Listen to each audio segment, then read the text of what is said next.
Les jardins de la baie à Singapour. Une création majestueuse sur un site exceptionnel. Deux mégastructures qui défient les éléments. Pour les réaliser, les ingénieurs vont devoir composer avec les aléas du climat. Protéger les serres des rayons du soleil, mais aussi des pluies tropicales. Si le système ne fonctionnait pas, ce serait catastrophique. Les architectes vont aller chercher des plantes jusqu'au Mexique et construire des arbres artificiels qui mêleront le béton et l'acier à une végétation luxuriante. S'ils réussissent, ils seront à l'origine d'une nouvelle génération de jardins urbains et auront révolutionné l'architecture paysagère.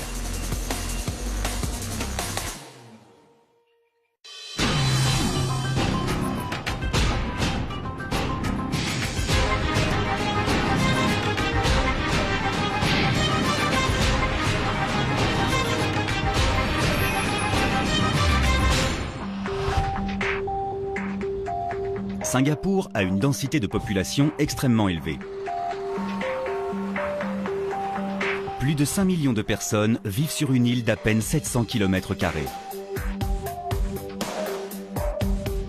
Pour rester vivable, la cité-État se fait régulièrement greffer de nouveaux poumons verts.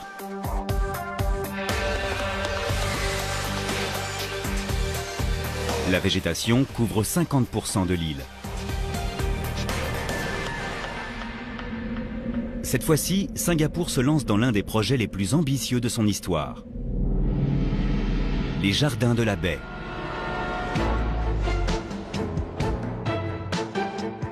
Non pas un, mais 3 parcs de 130 hectares au total.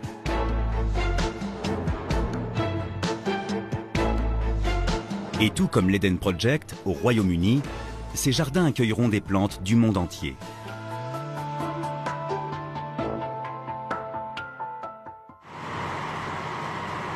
Pourtant, le cœur du site ne sera pas végétal. Il sera fait de béton, d'acier et de verre. Deux serres immenses sont prévues pour abriter des centaines de plantes habituées à des températures plus clémentes. Le plus difficile sera de les maintenir dans un environnement frais sur une île où il fait chaud toute l'année. Et où les pluies diluviennes risquent de faire des dégâts considérables.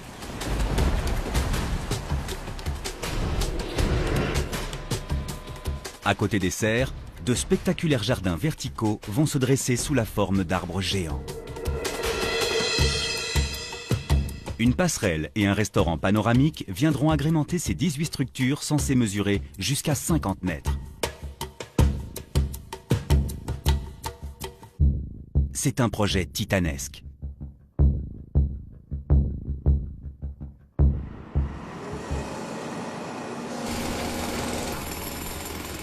Les hommes à l'origine des jardins de la baie sont conscients de ce qui les attend.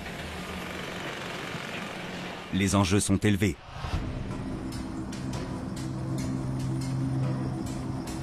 Car le gouvernement débourse 600 millions d'euros pour financer la construction.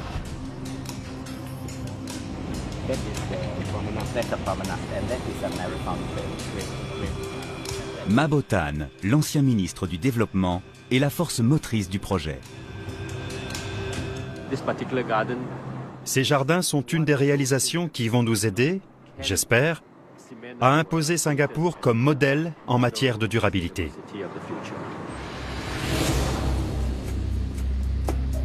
Les architectes veulent construire ces jardins sur un terrain d'une centaine d'hectares, idéalement situé dans Marina Bay.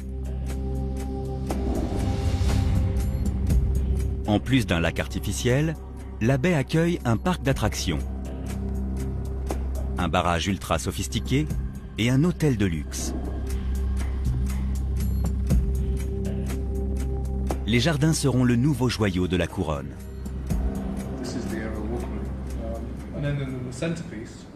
L'architecte paysagiste Andrew Grant est responsable de la moitié sud du parc.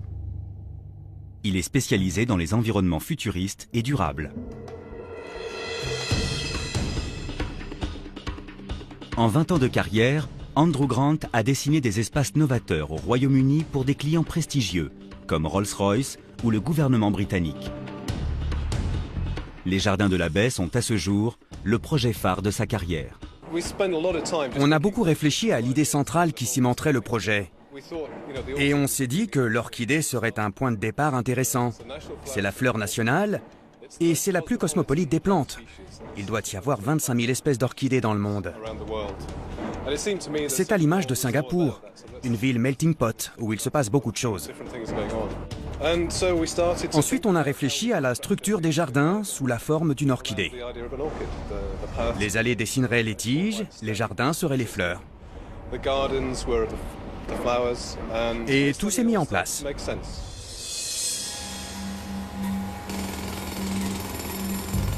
Sur le chantier, les ingénieurs sont loin d'en être à ce stade de la construction. Pour l'instant, ils s'inquiètent surtout des fondations.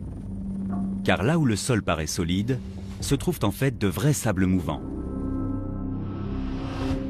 De l'argile des grands fonds s'étend sous cette zone de Marina Bay sur plus de 30 mètres de profondeur. Cette argile est meuble et dangereusement instable. Sans les précautions nécessaires, elle peut être à l'origine d'accidents dramatiques. The body of one worker confirmed dead was recovered from the wreckage about 6. En 2004, des travaux de terrassement pour la création d'une ligne de métro ont provoqué un effondrement, tuant 4 ouvriers et endommageant une autoroute.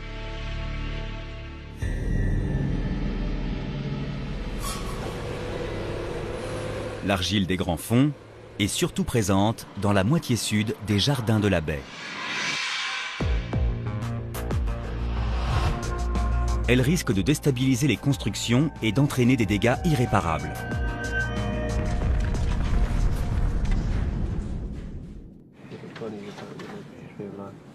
Des ingénieurs en géotechnique étudient toutes les solutions possibles.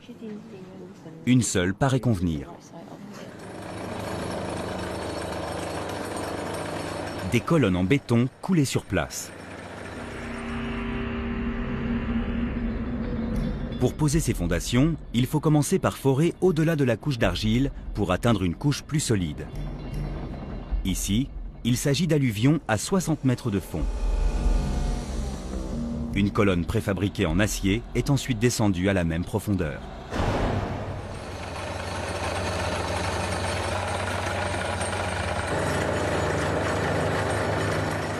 Les ouvriers posent un grillage métallique.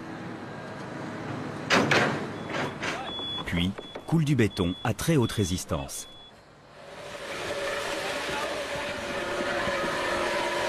Une fois sèches, les fondations vont consolider le sol.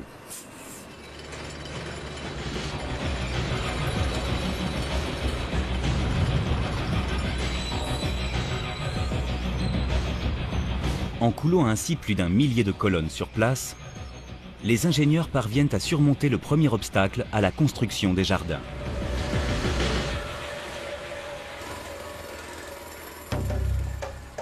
Deuxième obstacle, ne pas polluer Marina Bay, qui fournit 10% de l'eau potable de la ville.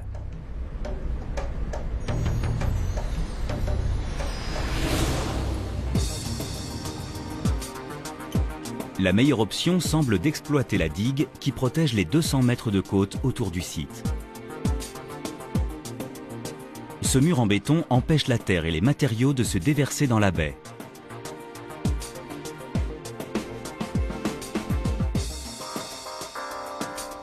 Et pour qu'il reste parfaitement imperméable, il est recouvert de feutre géotextile. Le tissage très serré du revêtement filtre les particules de terre dans l'eau.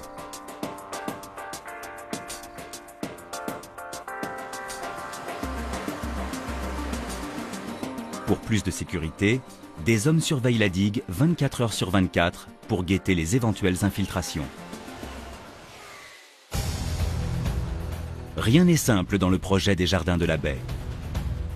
Le fait que 60% des plantes exposées soient importées de l'étranger pose un problème majeur.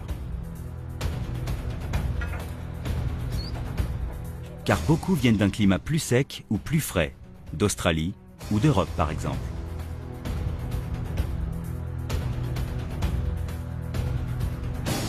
La température dans les serres devra rester tempérée, quelles que soient les conditions climatiques extérieures. Singapour se situant juste au-dessus de l'équateur, les serres devront être entièrement vitrées.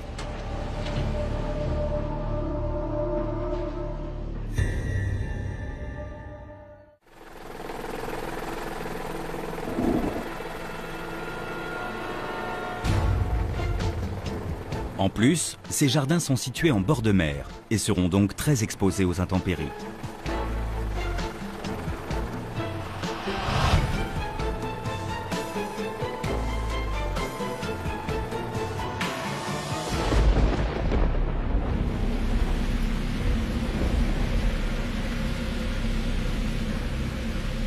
Les pluies tropicales risquent d'endommager rapidement les deux mégastructures. Le verre est une surface extrêmement fragile. Et quand il ne pleuvra pas, les rayons solaires brûleront les plantes rares sous les serres.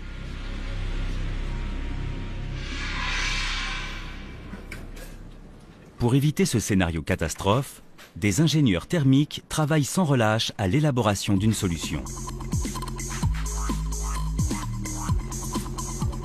L'architecte Paul Baker supervise l'équipe. On a fait de très nombreuses séances de travail sur le sujet. On s'est réunis en équipe et on a réfléchi le plus librement et le plus clairement possible aux objectifs qu'on avait et aux problèmes qu'ils posaient. Priorité numéro 1, protéger les panneaux de verre des vents violents et des pluies battantes. Pour cela, l'équipe de Paul Baker s'inspire des défenses naturelles du corps humain. Un système complexe de 28 arceaux en acier, semblable à une cage thoracique, viendra renforcer la paroi extérieure des serres. Ces arceaux vont absorber et détourner les vents violents.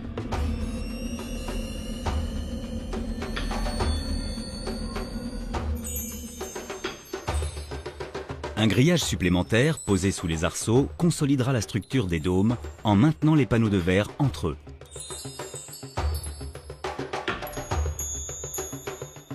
Cette coque métallique est censée renforcer la résistance au vent et réduire les risques d'infiltration dus aux fortes pluies. On a réfléchi très longtemps à la structure du grillage et on a fini par lui donner une forme triangulaire pour qu'il fasse le moins d'ombre possible et qu'il donne une sensation de légèreté à l'ensemble. On essaie toujours de dessiner des formes élégantes, simples et fluides.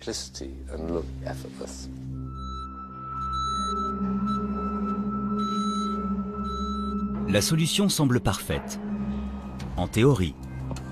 Reste à savoir si elle fonctionnera dans la pratique. Le seul moyen de le savoir, c'est de faire un test.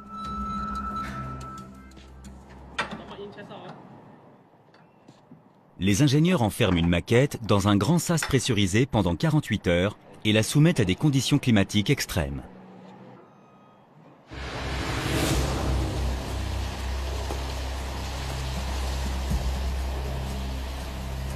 Des simulations d'orage testent l'étanchéité de la façade. Et des vents violents générés par ordinateur permettent de vérifier les limites de sa résistance. Harald Pates est responsable des opérations. Si le système ne fonctionnait pas, ce serait catastrophique. Mais on est certain qu'il sera efficace. On a entière confiance en notre invention. Harald Pates contrôle en permanence l'état de la façade tandis que la pression atteint des sommets.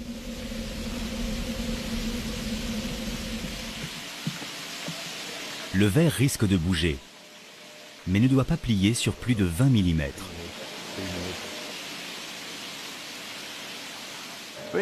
Si on voit qu'il se passe quelque chose d'anormal à cause de la pression, on arrête tout. C'est qu'il y a un problème.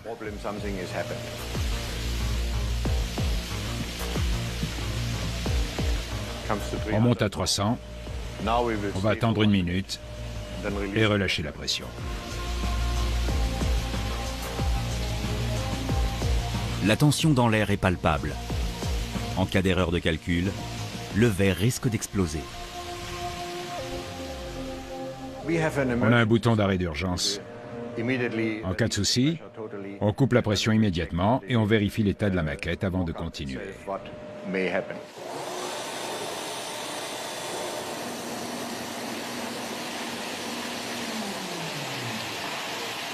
L'expérience est une réussite. Mais Harald Pates ne veut rien laisser au hasard. Il reste encore un scénario à envisager, la grêle.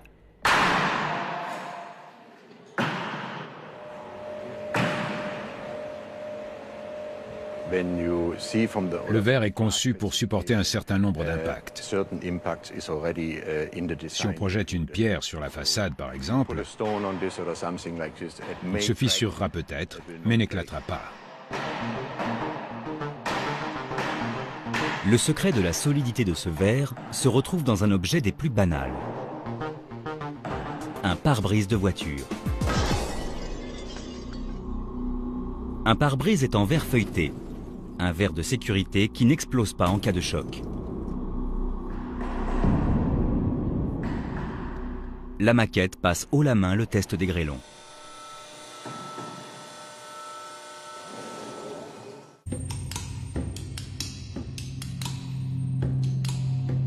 Les ingénieurs peuvent enfin attaquer l'étape suivante, la construction.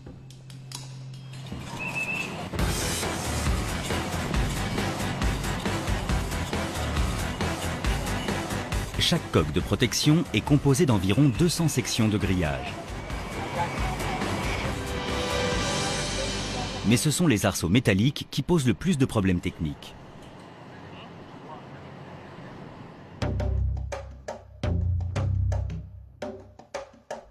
Il y en a 28 par serre. Ils couvrent l'intégralité du toit, mesurent 150 mètres de long et pèsent 1000 tonnes chacun. Tenter de les soulever est quasi impossible.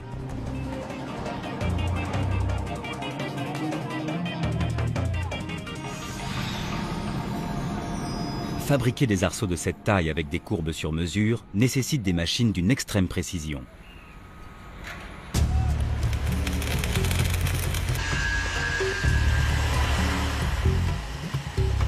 Les architectes font appel à l'une des plus importantes aciéries de Singapour, spécialisée dans le préfabriqué.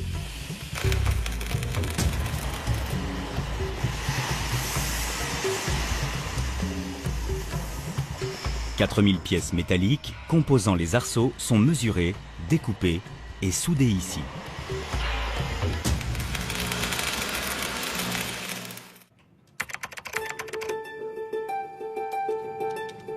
Cette entreprise se sert de logiciels en 3D pour établir des plans détaillés de chaque courbe.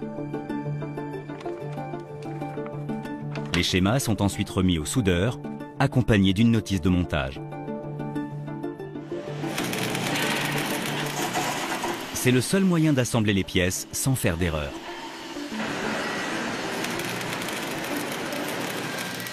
Poser des arceaux de 150 mètres de long en un seul tenant est tout simplement impossible. C'est pourquoi les ingénieurs les ont divisés en 8 tronçons chacun. Ils sont ainsi plus faciles à transporter et prennent moins de place sur le chantier. Chaque tronçon voyage par convoi exceptionnel.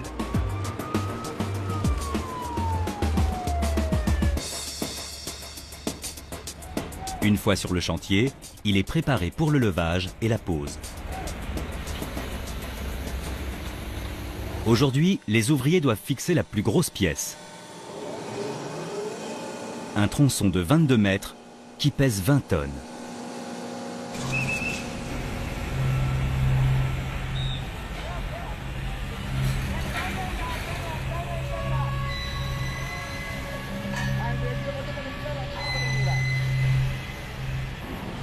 La seule opération de levage est un casse-tête. Si la pièce heurte un échafaudage, elle risque de le faire tomber, ou pire, d'être endommagée de façon irrémédiable. La solution, faire reposer le tronçon sur des supports métalliques provisoires, le temps que les ouvriers le fixent. L'assemblage doit se faire au millimètre près, et le tronçon doit être parfaitement immobile toute la durée de l'opération.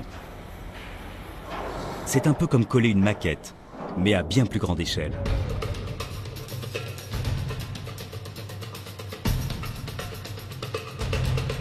Après 48 heures de travail acharné, la pièce est enfin en place. Mais pour les ingénieurs, ce n'est pas encore le temps de souffler.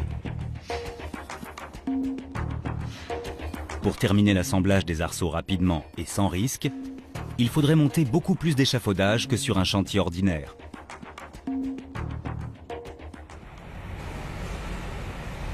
C'est problématique. Guna Sekaran est chef de chantier. Vous avez vu la taille du dôme. On ne peut pas le monter comme ça sans un certain nombre d'échafaudages pour soutenir la structure à partir de la base. Et ça, c'est vraiment un problème pour nous. Car en plus d'être longs à monter, les échafaudages créent un environnement de travail dangereux, où se déplacer devient difficile. Pour ne rien arranger, les délais extrêmement serrés imposent que les arceaux, les fondations et le grillage soient posés en même temps. C'est la congestion assurée, aussi bien au sol qu'au sommet du dôme. Il faut trouver une alternative. Et les ingénieurs n'en trouvent qu'une. Des échafaudages à plateforme. Ce sont des gradins géants faits de piliers et de traverses en acier. Ils offrent un espace de travail confortable en hauteur, tout en permettant aux ouvriers de continuer à travailler en contrebas sans se marcher sur les pieds. Les échafaudages à plateforme de ce chantier sont immenses. À la grande joie de Guna Sekaran. Ce système de gradins empêche l'échafaudage de s'écrouler comme un château de cartes. Ce sont des renforts. C'est une énorme plateforme de sécurité. Ils sont montés en même temps que les arceaux et le grillage.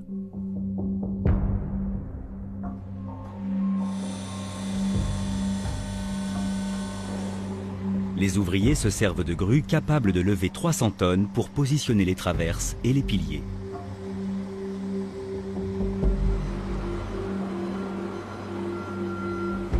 Aucune soudure n'est faite entre les différentes sections. Elles sont simplement vissées à la main, entre elles.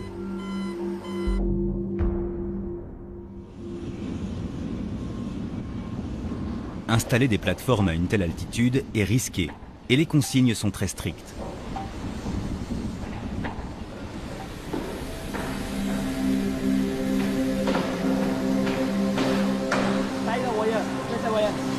Suresh est chef d'équipe.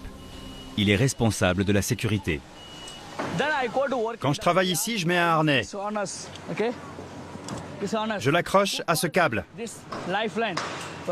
C'est un câble de sécurité. Je l'accroche comme ça et je vais travailler. En cas d'accident, Suresh ne tombera pas de plus de 2 ou 3 mètres. Il restera suspendu dans les airs en attendant l'arrivée des secours.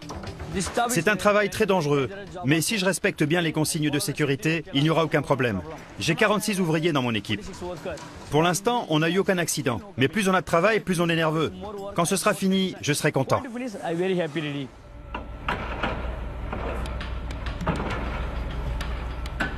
Pendant que la course contre la montre se poursuit sur le chantier, l'architecte paysagiste Andrew Grant réfléchit à un moyen de construire les autres mégastructures du projet.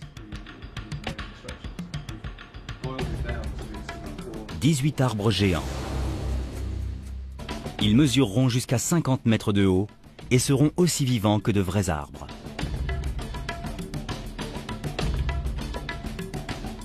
Leurs branches feront de l'ombre aux visiteurs dans la journée. Et ils seront illuminés la nuit.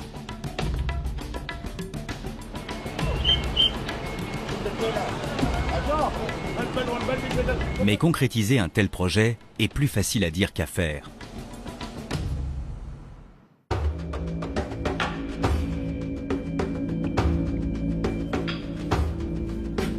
Andrew Grant veut créer d'immenses jardins verticaux pour y exposer des plantes grimpantes exotiques.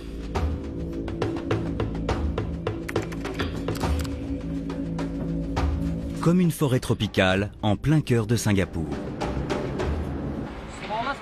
Mais c'est sous un climat sec qu'il a trouvé l'inspiration, dans la vallée des géants, en Australie occidentale.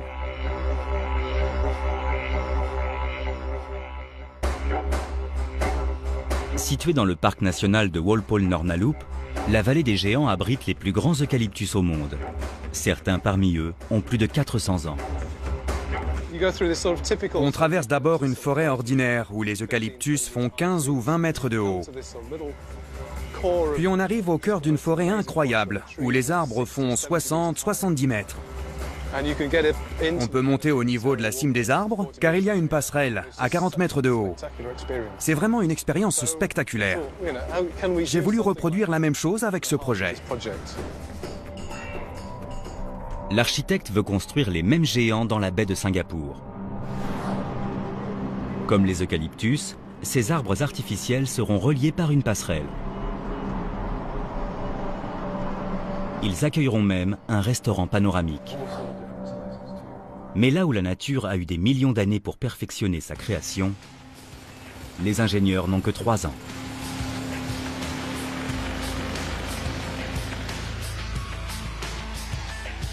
La première difficulté est de trouver une technique rapide et efficace pour construire les 18 troncs.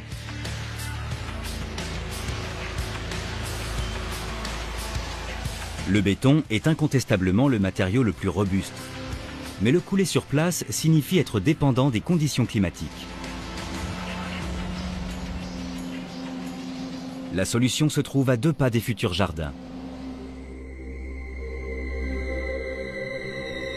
Plus de 80% des habitants de Singapour vivent dans ces tours résidentielles. Pour satisfaire la demande de logements grandissante, le gouvernement multiplie les tours en béton préfabriqués.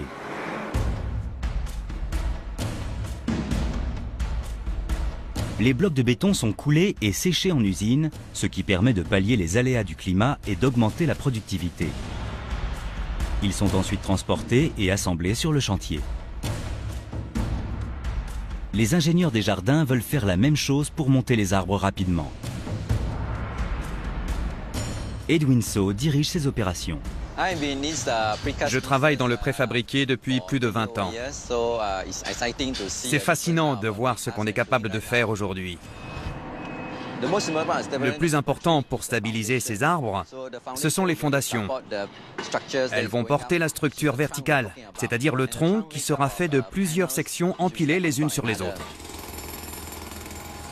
Les blocs préfabriqués de 9 tonnes chacun seront hissés à l'aide de cette grue à chenilles.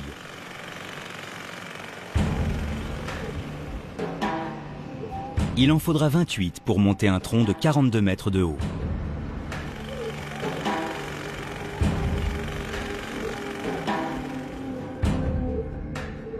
Le plus difficile est d'aligner le bloc avec les barres de renfort coulées dans la paroi pour consolider le tronc.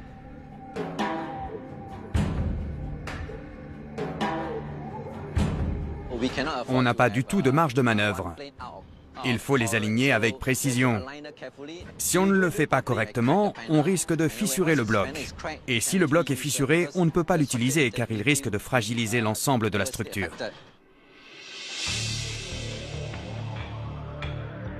Poser un bloc de béton prend 2 heures. Et quand il se balance comme un pendule à 40 mètres de haut, il n'est pas facile à manœuvrer.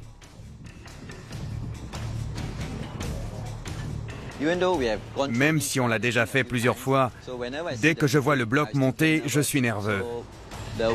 Le vent peut le pousser au moment de la pose vers la gauche ou vers la droite. Nos ouvriers doivent faire très attention.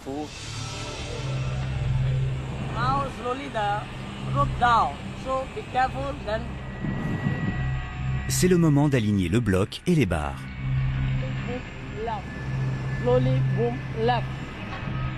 Et c'est aussi délicat que de faire passer un fil dans le chat d'une aiguille.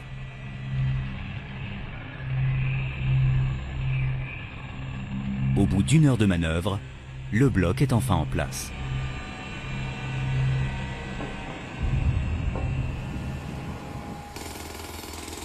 Un arbre géant vient de pousser au milieu du chantier. Plus que 17 à planter. C'est quand on voit le résultat final qu'on se rend compte si on a fait du bon boulot.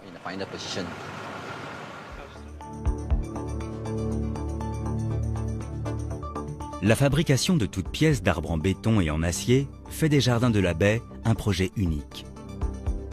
Mais il faut aussi de vrais arbres, sans quoi ce ne serait plus des jardins. Et aussi qualifiés soient-ils, les ingénieurs ne peuvent pas en faire apparaître du jour au lendemain. Sans compter que rien ne pousse sur un chantier.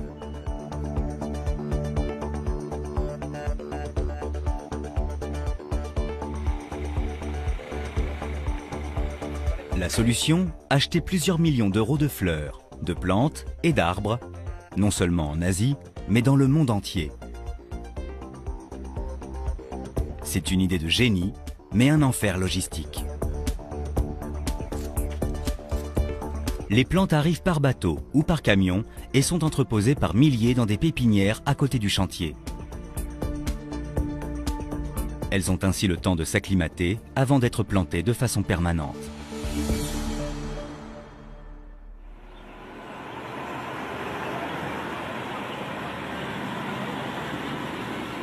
C'est le cas de ces 4 oliviers, vieux de 500 ans, importés d'Espagne.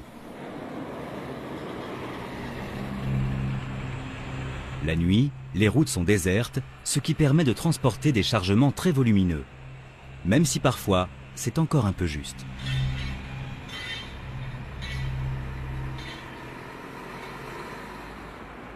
Ces oliviers arrivent à la pépinière 1 heure après avoir été déchargés du bateau.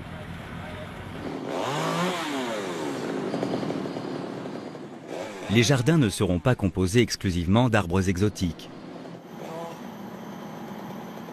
Les paysagistes font également venir des arbres à thé de plus de 10 mètres de haut de l'est de Singapour.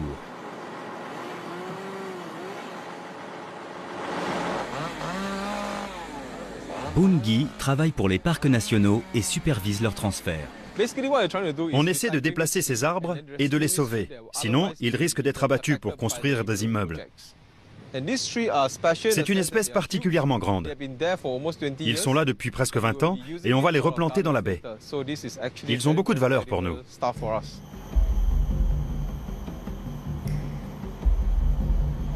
Bungi et son équipe doivent déplacer 16 arbres à thé en 3 mois.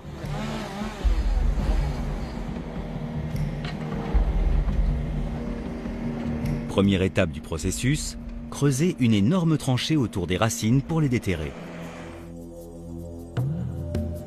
On enroule ensuite une bâche étanche autour du pied pour le protéger pendant le transport. Il a fallu une journée complète pour déterrer cet arbre-là. C'est beaucoup de travail, beaucoup d'organisation.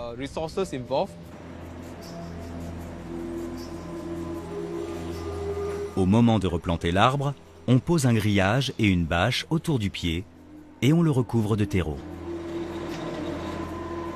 C'est un mélange spécialement adapté aux arbres. Malheureusement, il n'y a pas de recette miracle. Il n'y a pas de formule unique applicable à tous les arbres. Le pire scénario serait qu'après avoir fait tous ces efforts pour déplacer un arbre, qu'il vienne de l'étranger ou d'ici, il meurt. Jusqu'à maintenant, le taux de mortalité est assez faible. On est content. Ça représente seulement 10% de tous les arbres qu'on a replantés. Grâce à beaucoup d'eau et de lumière, cet arbre devrait être prêt à temps pour l'ouverture des jardins. Ce même soleil dont les arbres ont tant besoin peut rapidement s'avérer dangereux en cas de surexposition. Il aura fallu presque 1 an à des centaines d'ouvriers pour terminer de monter les ossatures des serres.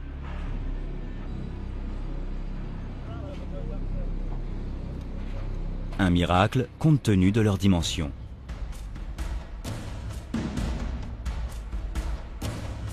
Et il faudra travailler 1 année encore pour que le soleil brûlant de Singapour ne grille pas littéralement les plantes à l'intérieur. Le principal problème vient du matériau choisi, le verre, et des espèces végétales sélectionnées, originaires de climats moins chauds. Les serres sont idéales sous des climats froids, car elles emprisonnent la lumière du soleil et la chaleur pour favoriser le développement des plantes. Ici, les ingénieurs doivent inverser la problématique. Ils doivent renvoyer la chaleur des rayons tout en conservant une quantité de lumière suffisante. Je pense que tout ce projet tourne autour des plantes. Il doit créer un environnement aussi bon pour elles que pour les visiteurs. On est parti d'un principe très simple. Il fallait réguler la chaleur et la lumière, essentielles au bon développement des plantes. Toute la question était de trouver le juste équilibre.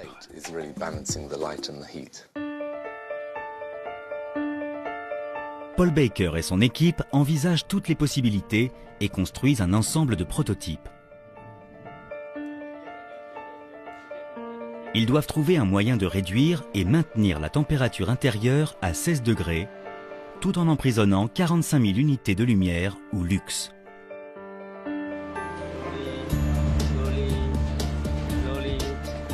Ils arrivent à la conclusion qu'il faut recouvrir les dômes d'un verre à double vitrage ultra sophistiqué.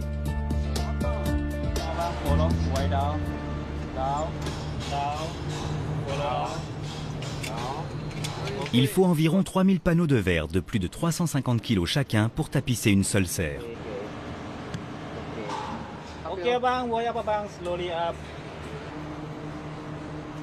Les panneaux viennent de Chine et coûtent une fortune.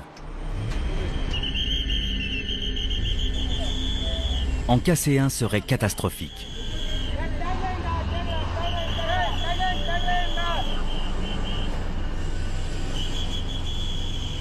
La magie de ce verre est invisible à l'œil nu.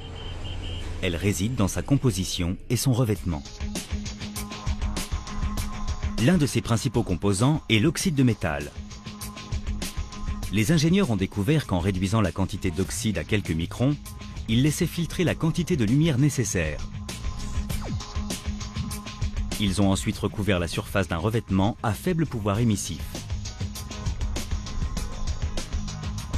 Le pouvoir émissif est la capacité d'un verre à réfléchir ou absorber la chaleur. Chaque panneau est comme un miroir qui contrôle la filtration des rayons solaires.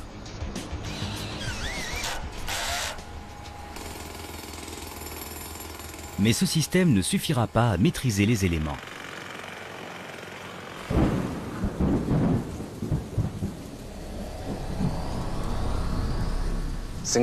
Le climat de Singapour est très instable, donc avoir une enveloppe statique serait absurde. La logique que nous avons suivie, qui est aussi la plus durable, c'est celle d'une enveloppe capable de changer en permanence. Les architectes mettent au point un système évolutif révolutionnaire.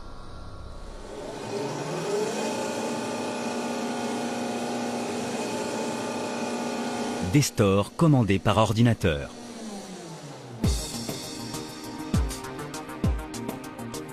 Quand le soleil donne sur la serre, surtout quand il est au zénith, des capteurs de température situés sous le verre actionnent les stores.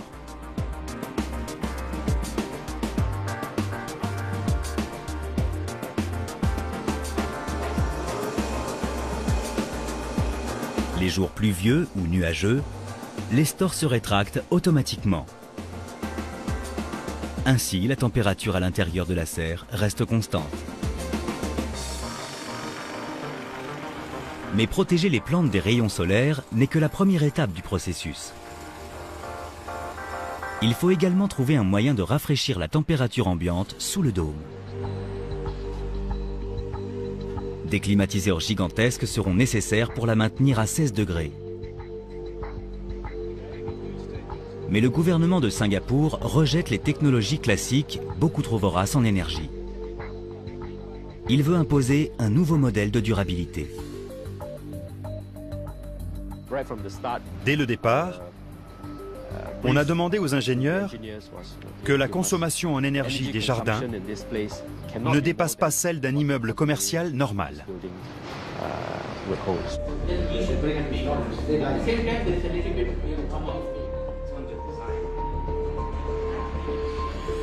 C'est un objectif ambitieux. Mais le bureau d'études n'a pas d'autre choix que de satisfaire les exigences du principal investisseur et de le faire en un temps record.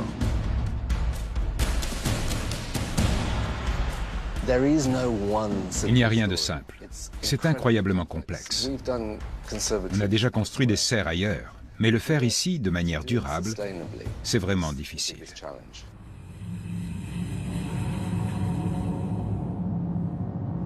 Les ingénieurs commencent par rouvrir le cahier des charges.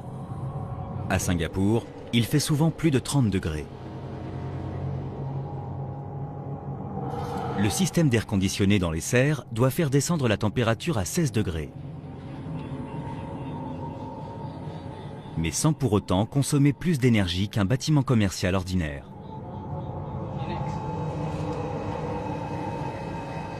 Ce sont des exigences inhabituelles qui justifient une proposition radicale, comme celle de l'ingénieur Patrick Bellew. Sous un climat comme celui de Singapour, comment fait-on pour construire des bâtiments à faible consommation? On a de la chaleur à profusion. Il faut trouver un moyen de la transformer en froid. La réponse? Un système d'air conditionné qui fonctionne avec du déshydratant liquide. C'est un déshumidificateur qui contient du bromure de lithium concentré dissous dans de l'eau. La solution est mélangée à l'air chaud provenant de la serre pour le débarrasser de son humidité. L'air asséché passe par un filtre de refroidissement avant d'être rejeté dans la serre sous forme d'air frais. Quand on achète un appareil électronique, un sac ou des chaussures, on trouve parfois un petit sachet de déshydratant solide. Il permet d'absorber l'humidité en la faisant tomber de 90% par exemple à 30%. L'air peut ensuite être refroidi en utilisant moins d'énergie.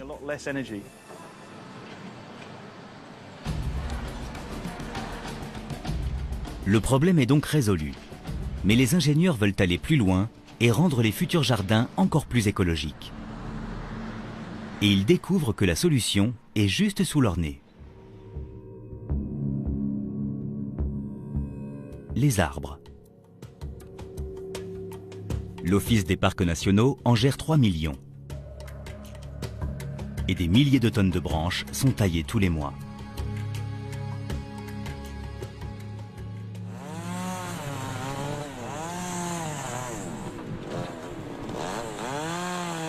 Il suffirait de recycler le bois élagué et d'en faire du carburant pour produire de l'électricité.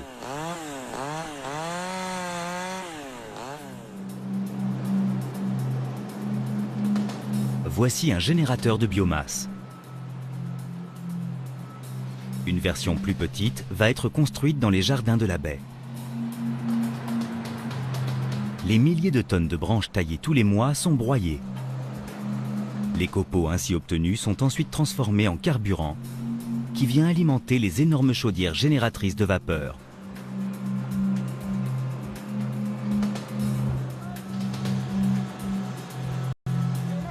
La vapeur fait tourner une turbine qui elle-même produit de l'électricité.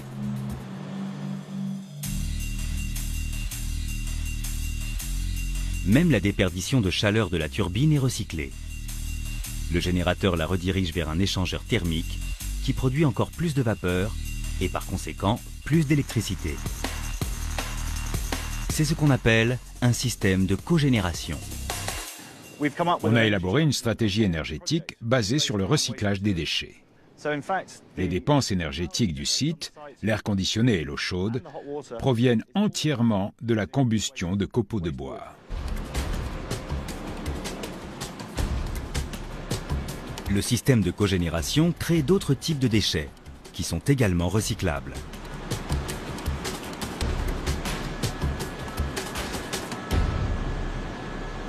La cendre de bois est transformée en engrais. Et la fumée est traitée de façon à devenir presque invisible. Bien sûr, il est hors de question qu'une cheminée d'usine crachant de la vapeur se dresse au milieu des jardins de la baie.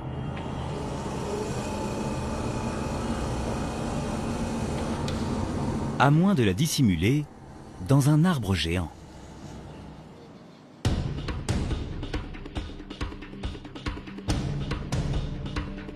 Les architectes ont choisi ce monstre de 37 mètres pour y dissimuler une cheminée en carbone et acier.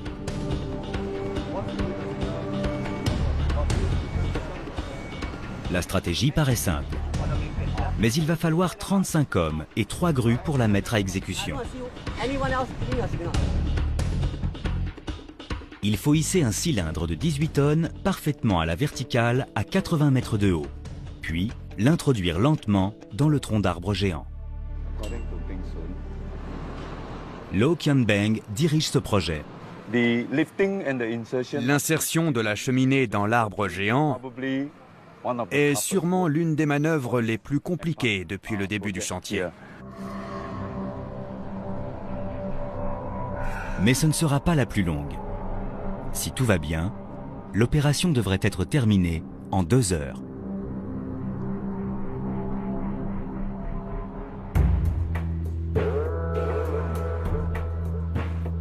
La force du... En un peu moins de 2 heures, la cheminée est parfaitement camouflée.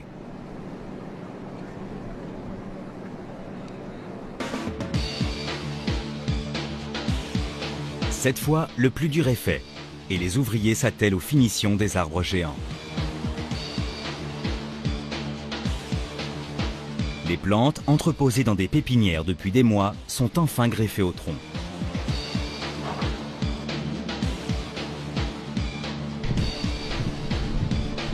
Et des ouvriers suspendus à 35 mètres de haut font un dernier nettoyage de carreaux.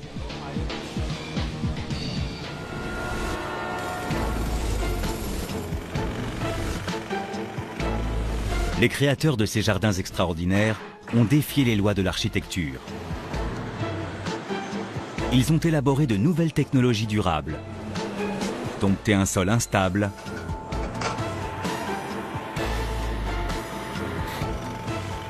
et construit une mégastructure révolutionnaire. Mesdames et messieurs, notre invité d'honneur, Monsieur Ma Bo-tan. L'homme qui a permis le lancement de ce projet hors norme est ravi de faire un petit discours et de poser la dernière vis. C'est un travail auquel nous avons tous participé. Depuis le moment où l'idée a germé, à celui où tous les spécialistes se sont réunis. Voir ce projet enfin terminé, c'est une immense satisfaction.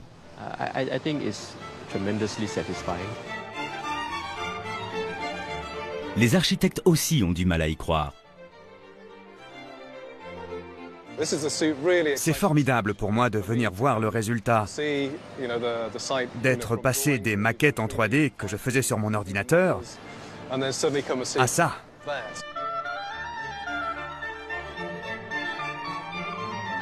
On est toujours en quête de nouveaux défis. Et cette fois, on a atteint les sommets. C'est incroyable de voir cette magnifique création. Et savoir qu'on y a participé est un grand honneur. C'était vraiment super.